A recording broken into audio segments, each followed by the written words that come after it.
الحمد للہ رب العالمین والصلاة والسلام علی خاتم النبیین اما بعد فاعوذ باللہ من الشیطان الرجیم بسم اللہ الرحمن الرحیم۔ نماز سے مدد کی 3 حکایات۔ یہ مضمون کتاب فیضان نماز صفحہ 23 تا 38 سے لیا گیا ہے۔ درود شریف کی فضیلت۔ فرمان آخری نبی صلی اللہ علیہ وآلہ وسلم: مجھ پر درود شریف پڑھ کر اپنی مجالس کو آراستہ کرو کہ تمہارا درود پاک پڑھنا بروز قیامت تمہارے لیے نور ہوگا۔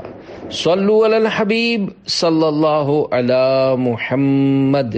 مصیبت میں نماز سے مدد چاہنے کی 3 حکایات۔ نمبر 1، بیٹے کو پولیس نے چھوڑ دیا۔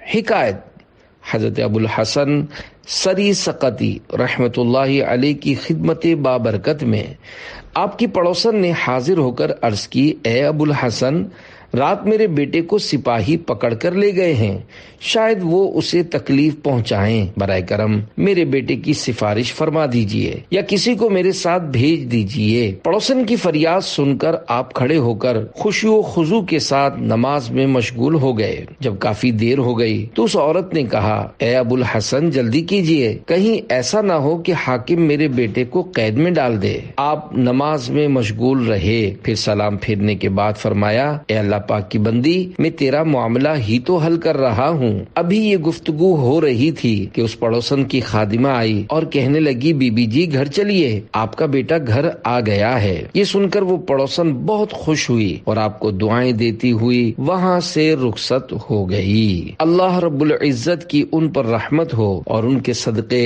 ہماری بے حساب مغفرت ہو، آمین بجاہ خاتم النبیین صلی اللہ علیہ وآلہ وسلم۔ قیدیو چاہو براعت، تم پڑھو دل سے نماز، دور ہو جائے گی آفت، تم پڑھو دل سے نماز۔ صلو علی الحبیب صلی اللہ علی محمد۔ نمبر 2، موسلا دھار بارش ہوئی، کیسے؟ حکایت: خادم نبی حضرت انس بن مالک رضی اللہ عنہ کے باغبان یعنی مالی نے ایک بار حاضر ہو کر شدید قحط سالی یعنی بارشیں نہ ہونے کی شکایت کی۔ آپ نے وضو کیا اور نماز پڑھی، پھر فرمایا: اے باغبان، آسمان کی طرف دیکھ، کیا تجھے کچھ نظر آ رہا ہے؟ اس نے عرض کی: حضور، مجھے تو آسمان میں کچھ بھی نظر نہیں آ رہا۔ آپ نے دوبارہ نماز پڑھ کر یہی سوال فرمایا اور باغبان نے وہی جواب دیا۔ پھر تیسری یا چوتھی بار نماز پڑھ کر وہی سوال کیا تو باغبان نے جواب دیا: ایک پرندے کے پر کے برابر بدلی کا ٹکڑا نظر آ رہا ہے۔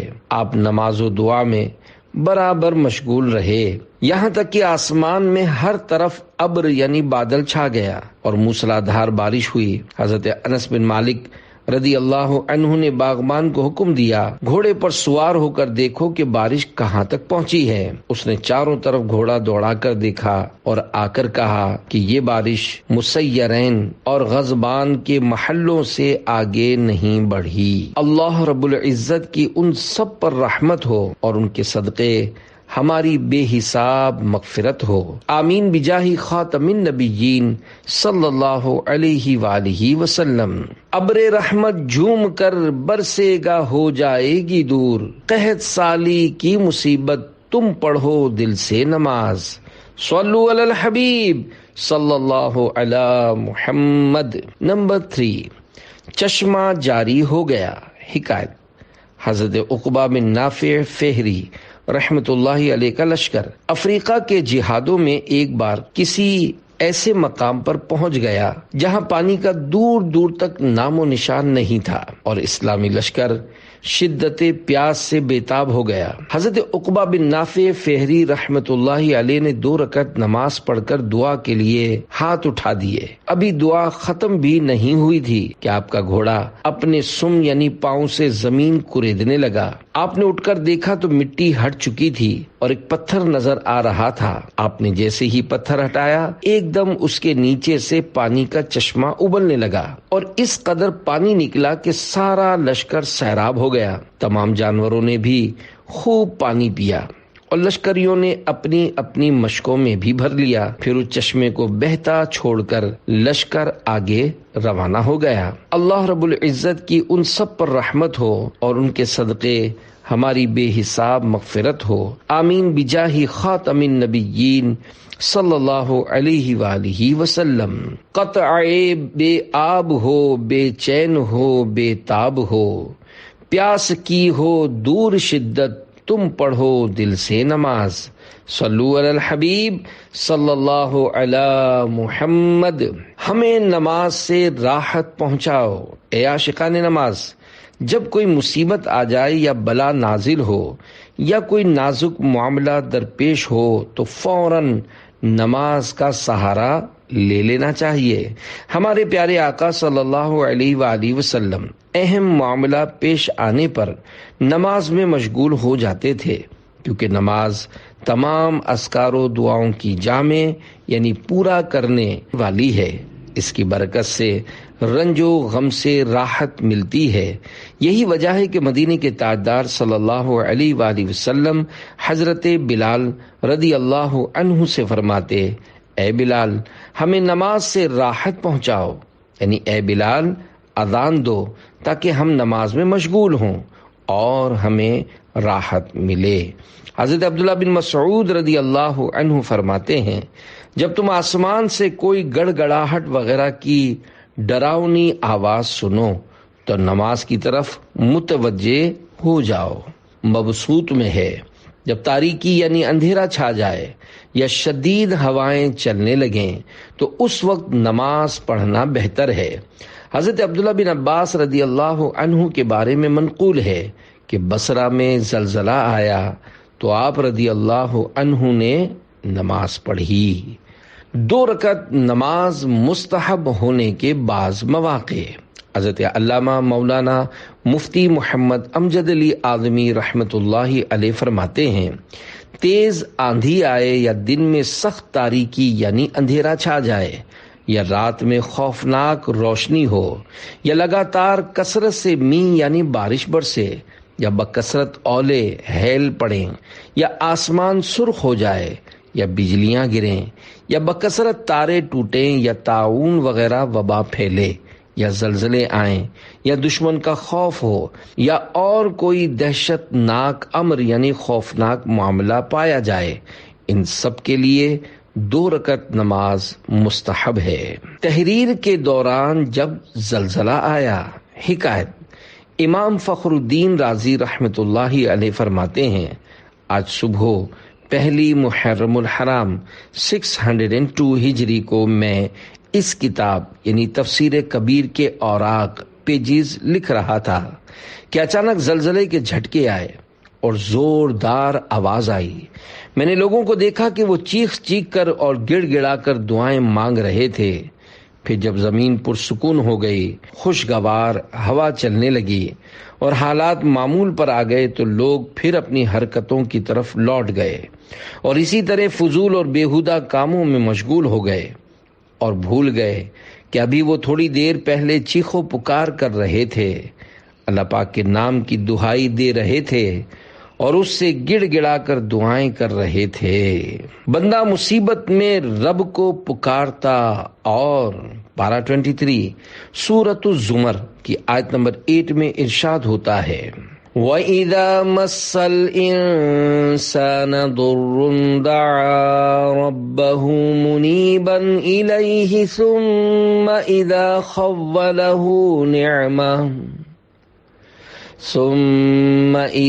خَوَّلَهُ نِعْمَةً مِّنْهُ نَسِيَ مَا كَانَ يَدْعُو إِلَيْهِ مِن قَبْلُ۔ ترجمہ کنز الایمان۔ اور جب آدمی کو کوئی تکلیف پہنچتی ہے اپنے رب کو پکارتا ہے اسی طرف جھکا ہوا، پھر جب اللہ نے اسے اپنے پاس سے کوئی نعمت دی تو بھول جاتا ہے جس لیے پہلے پکارا تھا۔ نیز پارہ 11 سورۃ یونس کی آیت نمبر 12 میں ارشاد ہوتا ہے، وَإِذَا مَسَّ الْإِنسَانَ الضُّرُّ دَعَانَا لِجَنبِهِ أَوْ قَاعِدًا أَوْ قَائِمًا فَلَمَّا كَشَفْنَا عَنْهُ ضُرَّهُ مَرَّ كَأَن لَّمْ يَدْعُنَا إِلَىٰ ضُرٍّ مَّسَّهُ۔ ترجمہ کنز الایمان۔ اور جب آدمی کو تکلیف پہنچتی ہے ہمیں پکارتا ہے لیٹے اور بیٹھے اور کھڑے، پھر جب ہم اس کی تکلیف دور کر دیتے ہیں چل دیتا ہے، گویا کبھی کسی تکلیف کے پہنچنے پر ہمیں پکارا ہی نہ تھا۔ صدر الافاضل حضرت علامہ مولانا سید محمد نعیم الدین مراد آبادی رحمۃ اللہ علیہ اس آیت کے تحت لکھتے ہیں، مقصد یہ ہے کہ انسان بلا کے وقت بہت ہی بے صبرا ہے اور راحت کے وقت نہایت ناشکرا۔ جب تکلیف پہنچتی ہے تو کھڑے لیٹے بیٹھے ہر حال میں دعا کرتا ہے، جب اللہ تکلیف دور کر دے تو شکر بجا نہیں لاتا اور اپنی حالت سابقہ یعنی پچھلی حالت کی طرف لوٹ جاتا ہے۔ یہ حال غافل کا ہے۔ مومن عاقل یعنی عقل مند مسلمان کا حال اس کے خلاف ہے۔ وہ مصیبت و بلا پر صبر کرتا ہے، راحت و آسائش میں شکر کرتا ہے، تکلیف و راحت کے جملہ احوال یعنی تمام حالتوں میں اللہ پاک کے حضور تضرع و زاری یعنی روتا گڑ گڑاتا اور دعا کرتا ہے۔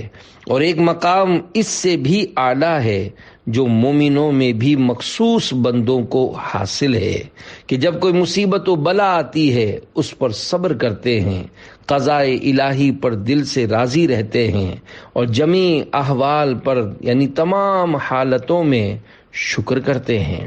وضو و نماز بیماریوں سے بچاتے ہیں۔ پیارے پیارے اسلامی بھائیوں، نماز میں جس طرح مصیبتوں کا علاج ہے اسی طرح اس میں بیماریوں کا بھی علاج ہے۔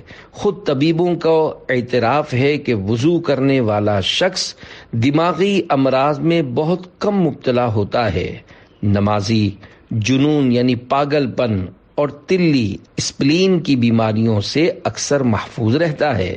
نماز پڑھنے کے لیے دن میں کئی بار وضو کرنے سے اعضاء دھلتے رہتے ہیں اور نمازی کپڑے بھی صاف رکھتا ہے، اس لیے گندگیوں اور ناپاکیوں سے حفاظت رہتی ہے، اور ظاہر ہے کہ گندگی بہت سی بیماریوں کی جڑ ہے۔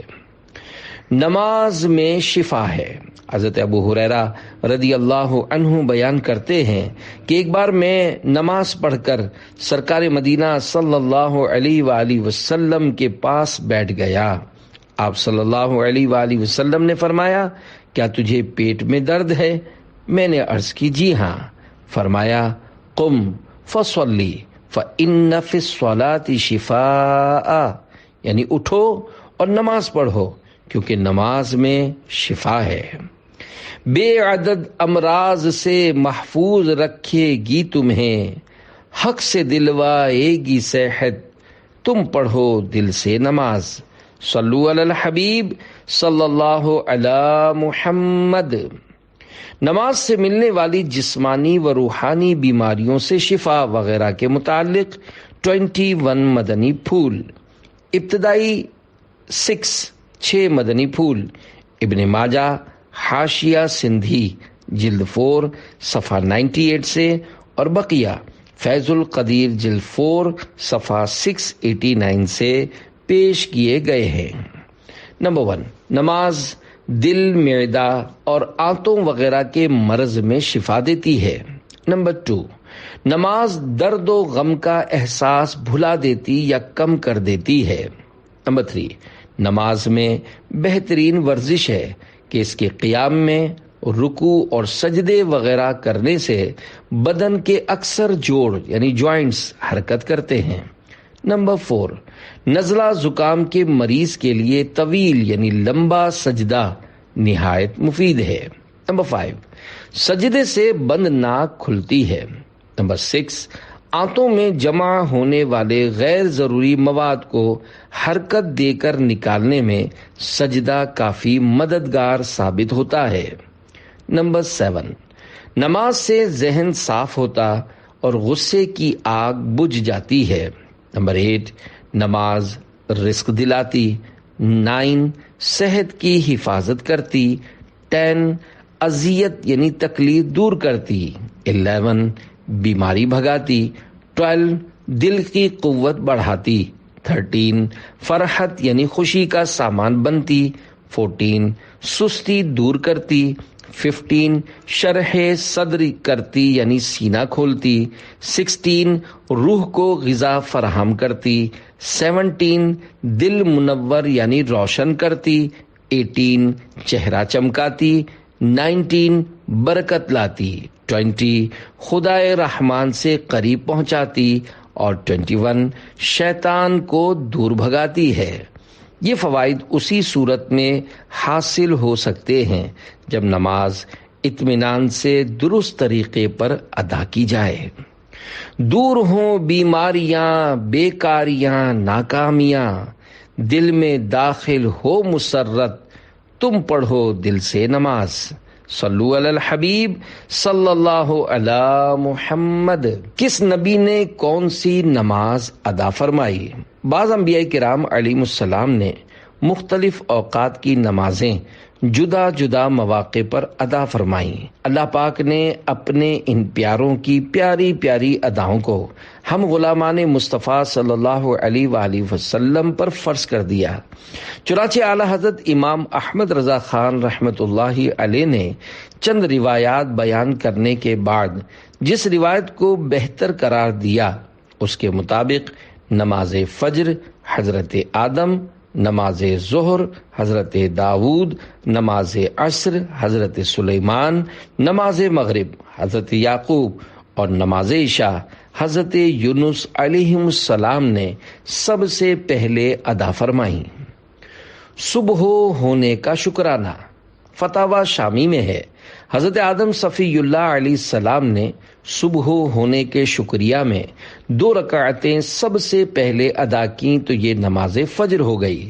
اللہ رب العزت کی رحمت سے جنت میں اجالا ہی اجالا، نور ہی نور ہے۔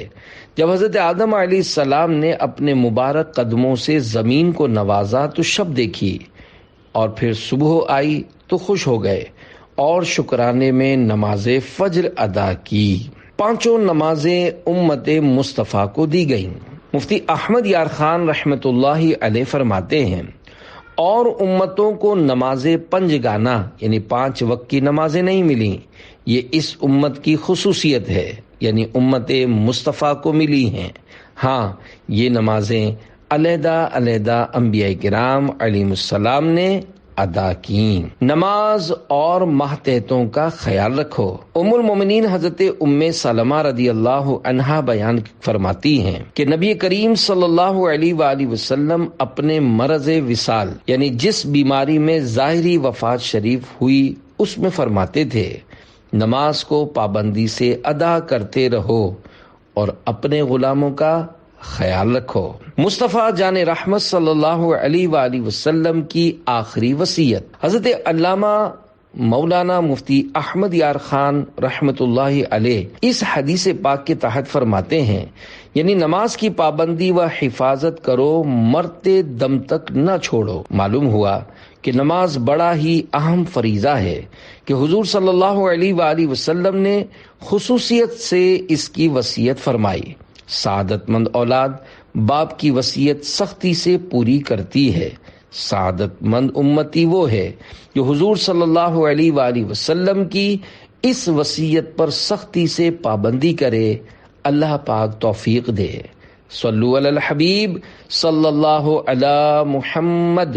نماز جنت کی چابی یعنی کی ہے۔ حضرت جابر رضی اللہ عنہ بیان کرتے ہیں کہ اللہ پاک کے پیارے حبیب صلی اللہ علیہ وآلہ وسلم نے ارشاد فرمایا، جنت کی چابی نماز ہے اور نماز کی چابی وضو۔ جنت کے درجات کی چابی۔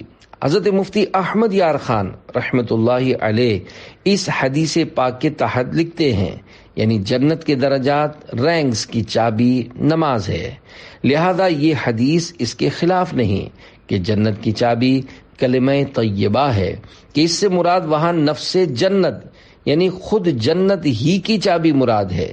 اگرچہ نماز کی شرائط بہت ہیں، وقت، قبلے کو منہ ہونا وغیرہ، لیکن طہارت بہت اہم ہے، اس لیے اسے نماز کی چابی فرمایا گیا۔ حضرت شیخ عبدالحق محدث دہلوی رحمت اللہ علیہ فرماتے ہیں، جس طرح دروازہ چابی یعنی کی کے بغیر نہیں کھل سکتا، اسی طرح جنت کا دروازہ بھی نماز کے بغیر نہ کھلے گا، اس لیے نماز کو ایمان کے لفظ سے تعبیر کیا گیا ہے۔ چابی کے دندانے، تابعی بزرگ حضرت وہب بن منبہ رحمت اللہ علیہ سے پوچھا گیا، کیا لا الہ الا اللہ جنت کی چابی نہیں؟ ارشاد فرمایا، کیوں نہیں، لیکن ہر چابی کے دندانے یعنی ٹیتھ ہوتے ہیں، اگر تم دندانے والے چابی لائے تو تالا کھل جائے گا، ورنہ نہیں کھلے گا۔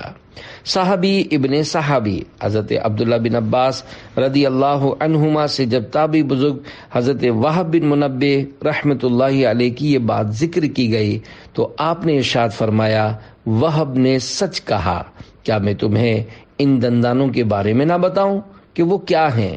پھر آپ نے نماز، زکوٰۃ اور احکام اسلام بیان فرمائے۔ عمدۃ القاری میں ہے، اس یعنی جنت کی چابی کے دندانے فرائض و واجبات کا ادا کرنا اور گناہوں سے بچنا ہے۔ ہر مسلمان جنتی ہے۔ اے عاشقان رسول، اگر کسی نے فرائض و واجبات میں کوتاہی یعنی کمی کی اور گناہوں سے نہ بچا مگر ایمان کے ساتھ اس دنیا سے رخصت ہونے میں کامیاب ہو گیا تو وہ جنت میں ضرور داخل ہوگا۔ اللہ چاہے تو اپنی رحمت سے بے حساب ہی جنت میں داخل فرما دے، اور اگر معاذ اللہ گناہوں کے سبب ادا فرمائے تو بالآخر جنت عنایت فرما دے گا۔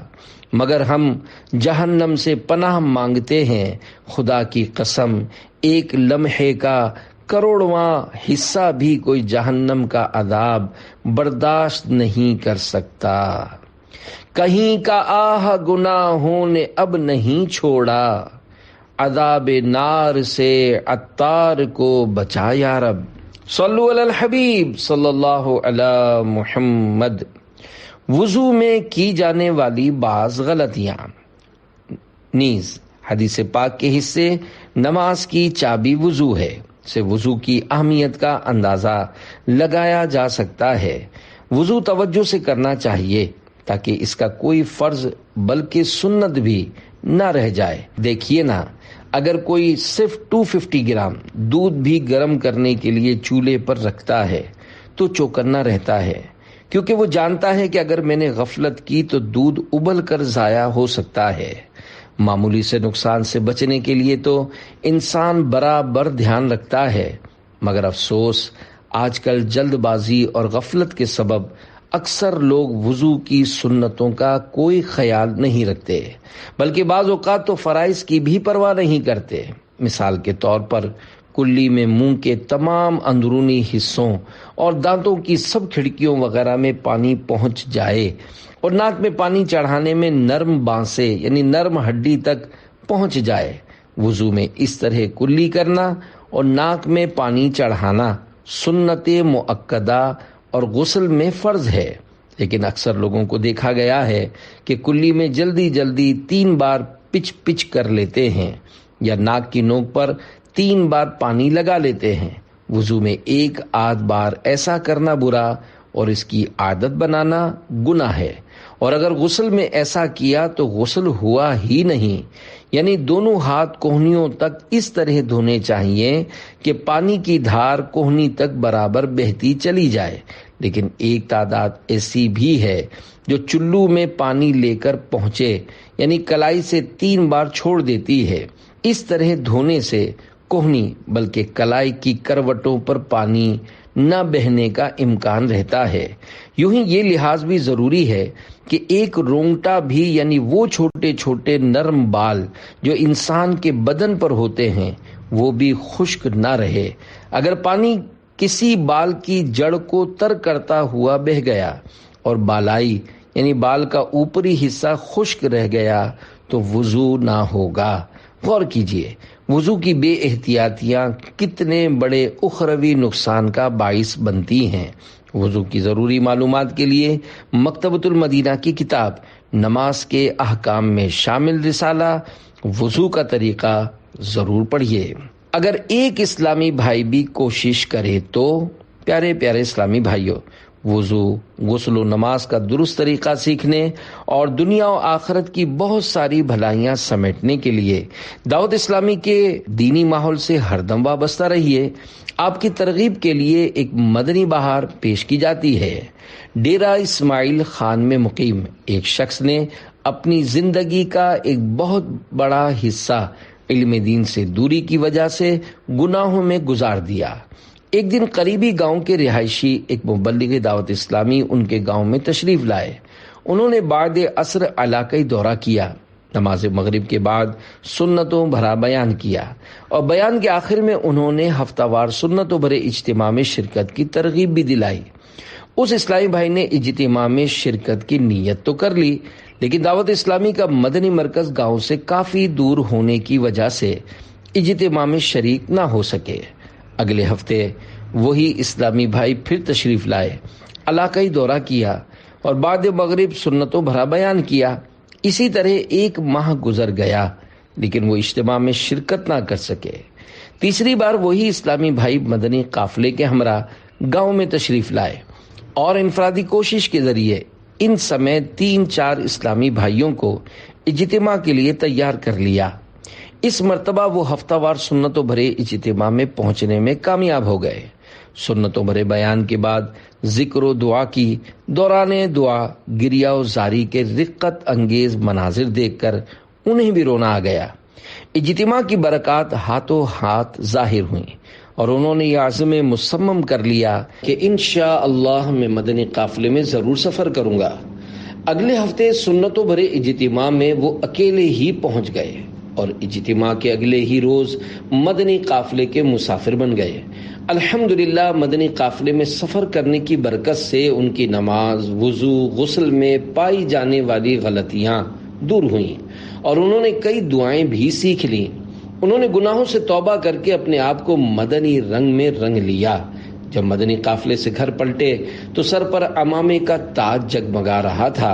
یہ سب دیکھ کر لوگ حیران تھے کہ اس کے اندر یہ تبدیلی کیسے آ گئی۔ کچھ دنوں کے بعد انہوں نے ہمت کر کے مسجد میں فیضان سنت کا درس بھی شروع کر دیا۔ درس فیضان سنت کی برکت سے مزید 3 اسلامی بھائیوں نے عمامہ شریف کا تاج سجا لیا۔ اس کے بعد وہ تمام باقاعدگی سے ہفتہ وار سنتوں بھرے اجتماع میں شرکت کرنے لگے اور رفتہ رفتہ ان کے گاؤں میں بھی مدنی کاموں کی مدنی بہار آ گئی۔ آؤ مدنی قافلے میں ہم کریں مل کر سفر، سنتیں سیکھیں گے اس میں انشاءاللہ سر بسر۔ نماز نور ہے۔ حضرت ابو مالک اشعری رضی اللہ عنہ سے روایت ہے کہ اللہ پاک کے پیارے نبی صلی اللہ علیہ وآلہ وسلم نے فرمایا، الصلاۃ نور، یعنی نماز نور ہے۔ نماز کے نور ہونے کا مطلب حضرت امام ابو زکریا یحییٰ بن شرف نووی رحمۃ اللہ علیہ نماز کے نور ہونے کی وضاحت کرتے ہوئے لکھتے ہیں، اس کے معنی یہ ہیں کہ جس طرح نور کے ذریعے روشنی حاصل کی جاتی ہے، اسی طرح نماز بھی گناہوں سے باز رکھتی یعنی روکتی ہے اور بے حیائی اور بری باتوں سے روک کر صحیح راہ دکھاتی ہے۔ ایک قول کے مطابق اس کا معنی ہے نماز کا اجر و ثواب بروز قیامت نمازی کے لیے نور ہوگا۔ ایک قول ہے اس کا مطلب یہ ہے کہ بروز قیامت نمازی کے چہرے پر نماز نور بن کر ظاہر ہوگی، نیز دنیا میں بھی نمازی کے چہرے پر رونق ہوگی۔ سجدے کا نشان پل صراط پر ٹارچ کا کام دے گا۔ حضرت مفتی احمد یار خان رحمت اللہ علیہ اس حدیث پاک کے تحت لکھتے ہیں، یعنی نماز مسلمان کے دل کی، چہرے کی، قبر کی، قیامت کی روشنی ہے۔ پل صراط پر سجدے کا نشان بیٹری یعنی ٹارچ کا کام دے گا۔ رب پاک فرماتا ہے، نورہم یسعی بین ایدیہم، پارہ 28 سورۃ التحریم آیت نمبر 8، ترجمہ کنز الایمان، ان کا نور دوڑتا ہوگا ان کے آگے۔ پڑھتے رہو نماز تو چہرے پہ نور ہے، پڑھتا نہیں نماز وہ جنت سے دور ہے۔ صلو علی الحبیب صلی اللہ علی محمد۔ نماز دین کا ستون ہے۔ سرکار عالی وقار مدینے کے تاجدار صلی اللہ علیہ وآلہ وسلم نے ارشاد فرمایا، نماز دین کا ستون ہے، جس نے اسے قائم رکھا دین کو قائم رکھا، اور جس نے اسے چھوڑ دیا اس نے دین کو ڈھا یعنی گرا دیا۔ چمکتے چہرے، منقول ہے کہ جب قیامت قائم ہوگی تو نمازیوں کو گروہ در گروہ یعنی گروپس کی صورت میں جنت کی طرف جانے کا حکم ہوگا۔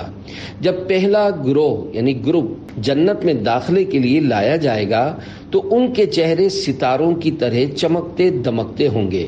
فرشتے ان کا استقبال کریں گے اور ان سے پوچھیں گے تم کون ہو؟ وہ کہیں گے ہم امت محمدیہ کے نمازی ہیں۔ پھر پوچھا جائے گا تمہارے اعمال نمازوں کا کیا حال تھا؟ وہ کہیں گے ہم اذان سنتے ہی وضو کے لیے کھڑے ہو جاتے تھے اور دنیا کی کوئی چیز ہمیں اس سے روک نہیں سکتی تھی۔ فرشتے کہیں گے تم اسی کے مستحق ہو کہ تمہیں جنت میں داخل کیا جائے۔ پھر دوسرا گروہ یعنی گروپ جنت میں داخلے کے لیے لایا جائے گا، جن کا حسن و جمال یعنی خوبصورتی پہلے گروہ سے زیادہ ہوگا۔ ان کے چہرے چاند کی طرح چمکتے ہوں گے۔ فرشتے ان سے پوچھیں گے تم کون ہو؟ وہ کہیں گے ہم نماز پڑھنے والے تھے۔ پھر پوچھیں گے تمہاری نمازوں کا کیا حال تھا؟ وہ کہیں گے ہم نماز کے وقت سے پہلے ہی نماز کے لیے وضو کر لیتے تھے اور جب اذان سنتے تھے فوراً مسجد میں حاضر ہو جاتے۔ فرشتے کہیں گے تم اسی کے مستحق ہو۔ پھر تیسرا گروہ جنت میں داخلے کے لیے لایا جائے گا، جن کا مقام و مرتبہ اور حسن و جمال یعنی خوبصورتی پہلے گروہوں سے کہیں زیادہ ہوگا۔ ان کے چہرے آفتاب یعنی سورج کی طرح روشن ہوں گے۔ فرشتے ان سے پوچھیں گے تم اتنے خوبصورت اور اتنے اعلیٰ مقام والے کون ہو؟ وہ کہیں گے ہم ہمیشہ نماز پڑھا کرتے تھے۔ فرشتے پوچھیں گے تمہاری نمازوں کا کیا حال تھا؟ وہ کہیں گے ہم اذان ہونے سے پہلے ہی مسجد میں موجود ہوتے تھے اور اذان مسجد میں ہی سنتے تھے۔ فرشتے کہیں گے تم اسی کے مستحق ہو۔ ایک روز مومنو تمہیں مرنا ضرور ہے، پڑھتے رہو نماز تو چہرے پہ نور ہے۔ جنتوں کے دروازے کھل جاتے ہیں۔ اللہ اکبر، نماز کتنی پیاری عبادت ہے کہ شروع کرتے ہی جنتوں کے دروازے کھل جاتے ہیں۔ چنانچہ حضرت ابو امامہ رضی اللہ عنہ سے روایت ہے، شہنشاہ دو عالم صلی اللہ علیہ وآلہ وسلم کا فرمان معظم ہے، بندہ جب نماز کے لیے کھڑا ہوتا ہے اس کے لیے جنتوں کے دروازے کھول دیے جاتے ہیں اور اس کے اور پروردگار کے درمیان حجابات یعنی پردے ہٹا دیے جاتے ہیں، اور حور عین یعنی بڑی بڑی آنکھوں والی حوریں اس کا استقبال کرتی ہیں، جب تک نہ ناک سنکے نہ کھنکھارے۔ کوئی فرشتہ رکوع میں ہے، کوئی سجدے میں۔ حضرت ابو سعید رضی اللہ عنہ سے روایت ہے، تاجدار مدینہ صلی اللہ علیہ وآلہ وسلم نے ارشاد فرمایا، اللہ پاک نے کوئی ایسی چیز فرض نہ کی جو توحید و نماز سے بہتر ہو، اگر اس سے بہتر کوئی چیز ہوتی تو وہ ضرور فرشتوں پر فرض کرتا۔ ان یعنی فرشتوں میں کوئی رکوع میں ہے، کوئی سجدے میں۔ عرش والے فرشتے مسلمانوں کی بخشش مانگتے رہتے ہیں۔ منقول ہے کہ جب اللہ پاک نے 7 آسمان پیدا فرمائے تو انہیں فرشتوں سے بھر دیا۔ وہ نماز پڑھ کر عبادت کرتے ہیں اور ایک گھڑی بھی تساہل یعنی غفلت نہیں کرتے۔ اللہ پاک نے ہر آسمان والوں کے لیے عبادت کی ایک خاص قسم مقرر فرما دی، چنانچہ بعض آسمان والوں پر یہ عبادت مقرر ہوئی کہ وہ سور پھونکنے تک پاؤں پر کھڑے رہیں۔ ایک آسمان والے رکوع میں جھکے ہوئے ہیں، ایک آسمان والے سجدے میں ہیں، ایک آسمان والوں کے پر اللہ پاک کے جلال کے سامنے گرے ہوئے ہیں۔ علیین یعنی 7ویں آسمان والے اور عرش والے عرش الہی کے گرد طواف کر رہے ہیں اور اللہ پاک کی حمد و تسبیح کہہ یعنی تعریف و پاکی بیان کر رہے ہیں اور زمین والوں کے لیے دعائے بخشش مانگ رہے ہیں۔ مسلمانوں کی فضیلت کی خاطر ان سب عبادتوں کو ایک نماز میں جمع کر دیا جاتا ہے تاکہ انہیں یعنی مسلمانوں کو ہر آسمان والوں کی عبادت میں حصہ مل جائے۔ دربار مصطفیٰ میں تمہیں لے کے جائے گی، خالق سے بخشوائے گی اے بھائیو نماز۔ صلو علی الحبیب صلی اللہ علی محمد۔ 1,00,000 فرشتے۔ حضرت امام ابو حامد محمد بن محمد غزالی رحمۃ اللہ علیہ نقل کرتے ہیں، مومن بندہ جب نماز پڑھتا ہے تو اس سے فرشتوں کی 10 صفیں تعجب کرتی ہیں، جن میں ہر ایک صف 10,000 کی ہوتی ہے، اور اللہ پاک اس بندے پر ان 1,00,000 فرشتوں کے سامنے فخر کرتا ہے۔ فرشتوں کے تعجب کرنے کی وجہ، حضرت امام ابو حامد محمد بن محمد غزالی رحمۃ اللہ علیہ یہ روایت بیان کرنے کے بعد فرماتے ہیں، اس کی وجہ یہ ہے کہ بندے کی نماز میں قیام و قعود اور رکوع اور سجود جمع ہوتے ہیں، جبکہ اللہ پاک نے ان 4 ارکان کو 40,000 فرشتوں میں تقسیم کیا ہے۔ قیام کرنے یعنی کھڑے رہنے والے فرشتے قیامت تک رکوع نہیں کریں گے، سجدہ کرنے والے تا قیامت اس سے سر نہیں اٹھائیں گے۔ اسی طرح رکوع اور قاعدہ کرنے والوں کا حال ہے، کیونکہ اللہ پاک نے فرشتوں کو جو قرب یعنی اپنی نزدیکی کا شرف و رتبہ عطا فرمایا ہے، اس کے مطابق ان پر ہمیشہ ایک ہی حالت پر رہنا لازم ہے، اس میں کمی بیشی یعنی کم یا زیادہ نہیں ہو سکتی۔ اللہ پاک نے ان کے متعلق خبر دیتے ہوئے پارہ 23 سورۃ الصافات آیت 164 میں ارشاد فرمایا، وَمَا مِنَّا إِلَّا لَهُ مَقَامٌ مَعْلُوم۔ ترجمہ کنز الایمان۔ اور فرشتے کہتے ہیں ہم میں ہر ایک کا ایک مقام معلوم ہے۔ تفسیر صراط الجنان جلد 8 صفحہ 357 تا 358 پر بیان کردہ آیت کریمہ کے حصے وما منا یعنی ہم میں ہر ایک کے لیے ایک تحت ہے، اس کی ایک تفسیر یہ ہے کہ حضرت جبریل علیہ السلام نے حضور سید المرسلین صلی اللہ علیہ وآلہ وسلم کی بارگاہ میں عرض کی، یا رسول اللہ صلی اللہ علیہ وآلہ وسلم، ہم فرشتوں کے گروہوں میں سے ہر ایک کے لیے ایک جگہ مقرر ہے جس میں وہ اپنے رب پاک کی عبادت کرتا ہے۔ حضرت عبداللہ بن عباس رضی اللہ عنہما نے فرمایا کہ آسمانوں میں بالشت بھر بھی جگہ ایسی نہیں جس میں کوئی فرشتہ نماز نہ پڑھتا ہو یا تسبیح نہ کرتا ہو۔ نماز نور ہے۔ حضرت ابو مالک اشعری رضی اللہ عنہ سے روایت ہے کہ اللہ پاک کے پیارے نبی صلی اللہ علیہ وآلہ وسلم نے فرمایا، الصلاۃ نور یعنی نماز نور ہے۔